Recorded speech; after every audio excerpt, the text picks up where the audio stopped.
ফেলে দেওয়া কাপ দিয়ে কত সুন্দর একটা ঘোড়া। এটা ঘোড়া ভিতরটা করেছিস কালার? না, দেখা দেখা। এই এটা হয়নি, ওইটা এখন করবি, এটা কমপ্লিট হয়নি।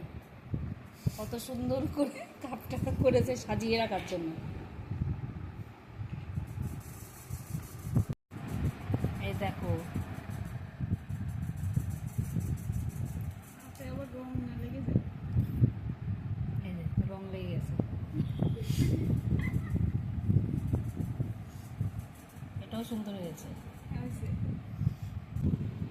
দেখো আমার মেয়ে কত সুন্দর আছে ফেলে দেওয়া চায়ের কাপের মধ্যে। ভেতরটা করতেছিস কেন? সবুজ রং মাটির ভাঁড়।